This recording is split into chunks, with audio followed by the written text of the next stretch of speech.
Hello and welcome to the Get Real podcast. This is a place where we talk about internet culture, influencers, and how it relates back to building a brand online and the good and bad side of millennial business ownership. In today's episode, we're going to talk about Gabbie Hanna, what outreach marketing is, and how she's using it to her advantage in order to reach her brand goals. So if you don't know who Gabbie Hanna is, she is an internet personality, a singer, a writer, an actress. She rose to fame through videos on Vine and YouTube, especially her storytelling, I think. And she's creating content under the name of The Gabbie Show, or The Gabbie Hanna Show. And she also released a poetry book called Adolescence in 2017, and then a follow-up book called Dandelion in 2020. But both of these poetry books have gotten quite a, I don't want to say backlash, but quite a bad poetry reputation, if you will. Not a lot of people are very happy with the poetry and they felt like they were ripped off, but that's a whole other Gabbie Hanna scandal. Today we're going to talk about outreach marketing, what outreach marketing is, how people are using it, and in this case, how Gabbie Hanna is using it. So before we get into that though, we have to talk about what outreach marketing is. And according to Wikipedia, shock or outreach marketing is a type of advertising that deliberately startles and offends its audience by violating norms for social values and personal ideals. So basically what Wikipedia is saying here is that outreach marketing is just there to outreach people, to offend people, to create some kind of emotional response that gets people talking about this type of business or creator. If you're here because you're into business and business building stuff and you already have an awareness of funnels and stuff, the actual outreach marketing funnel kind of looks something like this. Starts with publication. A brand runs a marketing campaign using outreach tactics, and then that leads to exposure. The consumer is exposed to shock messages or weird as fuck messages, and that leads to an emotional shocking response, which leads to more interaction because the consumer interacts with the content, they share it, they comment on it, they talk to their friends about it, all of which sparks discussions about the brand, which in turn leads to promotion because PR companies and news sites pick up them on the bus around the brand and promote content around it for free, for fucking free. Because if this is a big brand that people care about and really want to talk about, a lot of news outlets and tabloids and YouTubers and you name it will talk about it. And in this case, a lot of big creators like Gabbie Hanna, people will talk about it. And the end game is introducing the goal. It can be fame or new followers or getting people into a wait list or whatever it is. In Gabbie Hanna's case, the beginning of the funnel was that she went nuts on Twitter and TikTok and overall social media, and the end goal was that she released a song and she released her own show sharing, and I quote, her truth.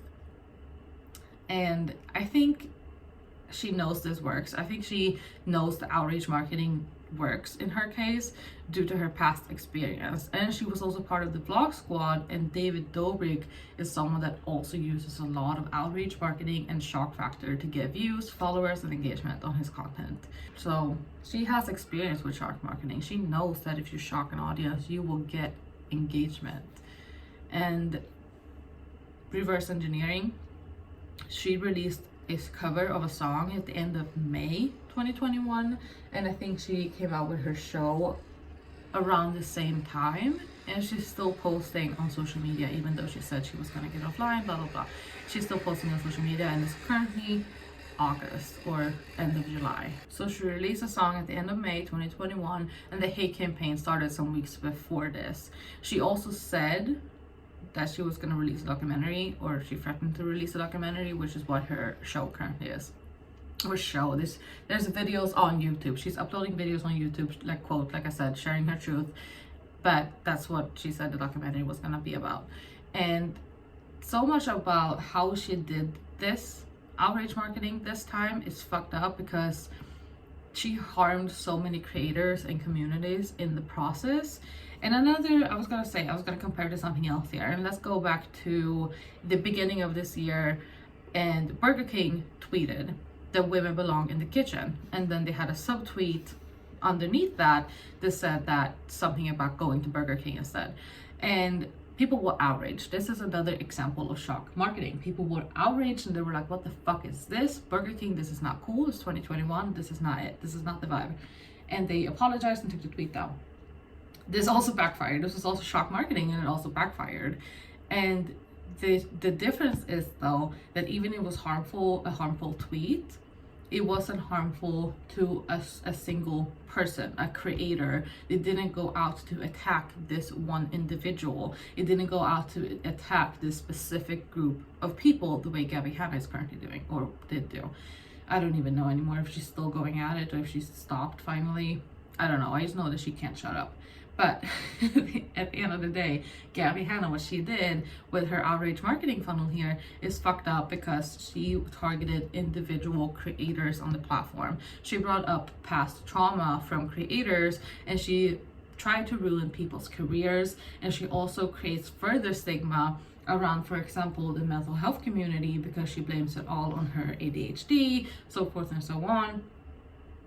And even what people with ADHD have told her to stop, and that's not how it works. And even if it works that way in her case, if she creates a bad rep for the whole community of mental health, or especially in this case ADHD, she doesn't.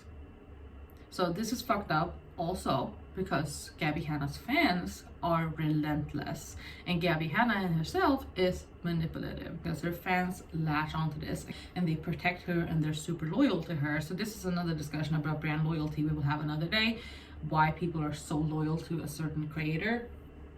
But that, again, it is a discussion for another day. Gabbie and her fans are ruthless, and they're hurting real life people that speak their opinions and just don't agree with her. So she sent her poetry book that I talked about in the beginning of this episode to another creator to review, and when she reviewed it, nothing came out. Now, a couple of months later, Gabbie Hanna is throwing a fit, and Gabbie Hanna and her fans even managed to get this creator's Instagram taken down. She eventually got it back, but she's trying to fucking ruin people's careers. She's trying to ruin people's life and cause them serious distress. And this is just the tip of the iceberg. She also accused other creators of sexually assaulting children, and her fans are just latching onto this. And I don't even know why I'm getting into this. This is not a tea channel.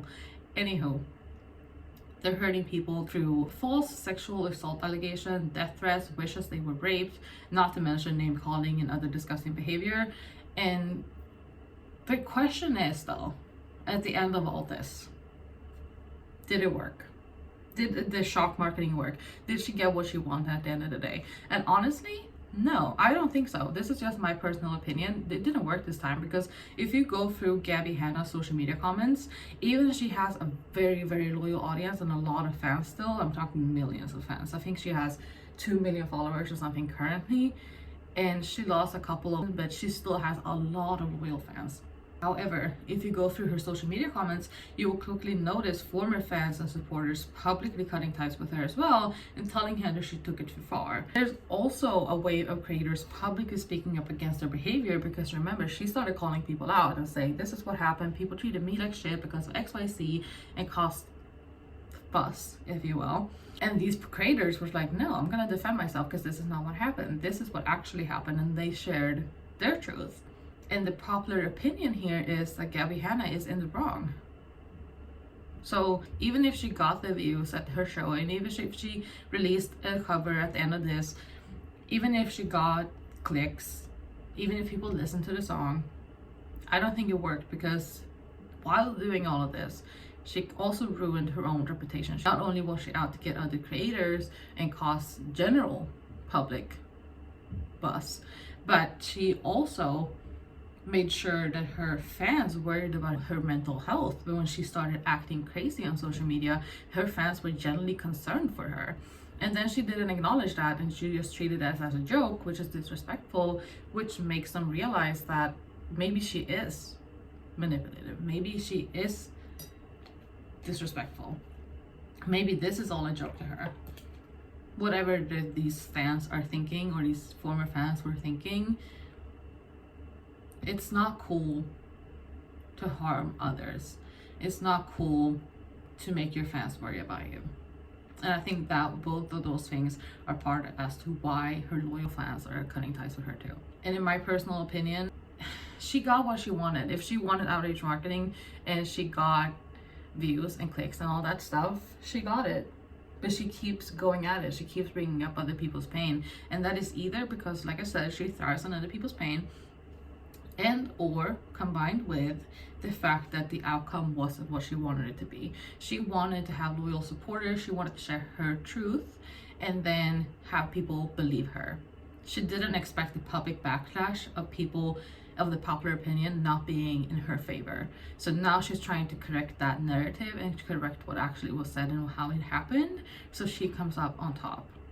But that's just speculation. It's just my personal opinion. And back to the outrage marketing funnel.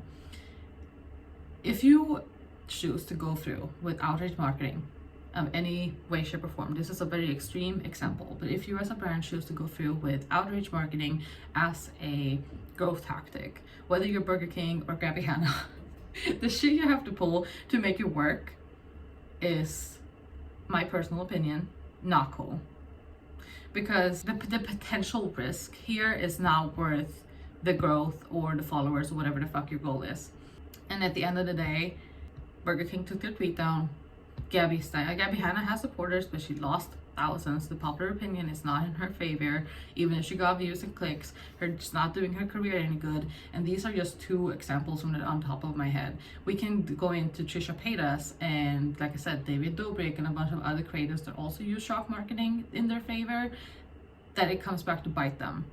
So I personally don't agree with a lot of cases of shock marketing, even though I understand how it can be used to grow quickly or get to your goals quickly without spending a lot of money. And I want to round this up by talking about what I expect from Gabbie Hanna or any other creator.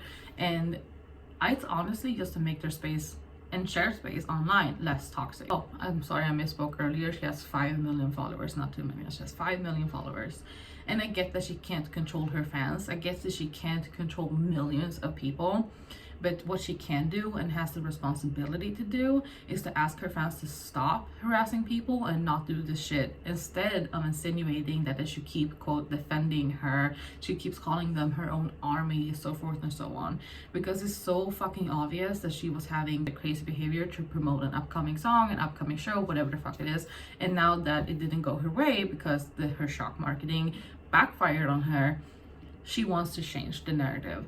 And this is also what happens when you talk about a single creator, like a company using shock marketing, for example. They have a harder time changing the narrative. They just, as Burger King did, they tweeted something stupid, they said something dumb, they caused a reaction, and then they either leave it there if it worked and they got a bunch of followers, they got a bunch of PR, or they take it down because it caused too much of a backlash. It's very hard to balance and predict what the social reaction will be when you do this before it actually being published, because that's what you gotta do, right? You have to be like right on the edge. You can't cause too much of a buzz because people will be angry with you and some people will even boycott you, which is what happened with Gabbie Hanna. But you also don't want to just tweet something quite kind of silly and not cause any outrage or emotional response, because that way you won't get what you want, which is more followers, more engagement, so forth and so on.